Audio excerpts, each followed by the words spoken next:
Hello, this is Matthew French from the French Family Farm. Here to give you a tip today on using electric netting. I use electric netting a lot of times for paddocks, for my sheep, cattle, or for our turkeys even. And what I'll do is I'll take this electric netting, this is what I have here on the ground. I've got it laid out. I've just taken this paddock down, and my plan is to move it and use it elsewhere on the farm.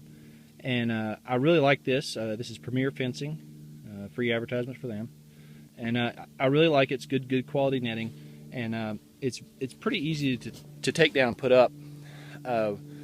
One of the tricks, and I should have showed this to you, but what you can do is pull each post and keep all the netting laying it together. So all the posts together. If you can see, I've put all the posts together. As I pulled it up, I just held in one hand each post, and it allowed the netting to fold behind it, and so it lays out real nice. And one of the problems I've had in the past was taking and moving the netting. So then the next step is to roll it up, or you can just throw it in the bed of your pickup truck. Today I'm on the four-wheeler, and so I'll roll it up and take it elsewhere on a farm and use it. And one of the things I like to do is to roll it up in this case. And one of the problems I've had in the past is when I roll it up, when I go to unroll it, a lot of times I'll have problems with the posts not ending up where I need them to be. In other words, I'll end up between folds in the net.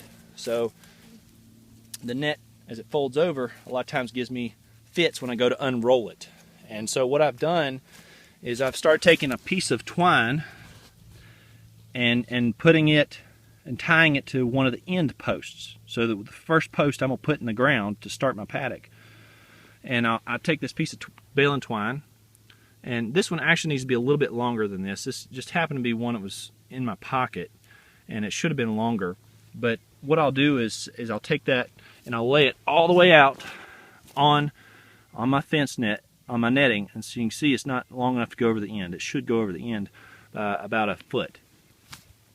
And then what I'll do is I'll take and begin rolling it, and I'll roll that twine into the middle. And when I'm rolling it, I don't keep it on the netting, I keep it behind the netting. And I actually use my hand. Right now I'm going to use my foot because I'm holding the camera, and I'll keep it kind of tight as I roll it. And what I'm doing is I'm giving myself a place to aim for, or a guide when I go to unroll it, to make sure that all my netting is laid out right. Now if it's long enough, like I said, it should be about a foot longer than my actual netting. If it's longer, I can then take it around and tie it off. And like I said, this is kind of a spur of the moment decision to do this, but it should have been about a foot longer than what it is. And what that allows me to do then is to find the place to start unrolling it at. And I don't end up with having to dig through layers and try and find the middle of my bunch that way. It just makes it simpler when I unroll it. I'll also leave that piece of twine tied to the post.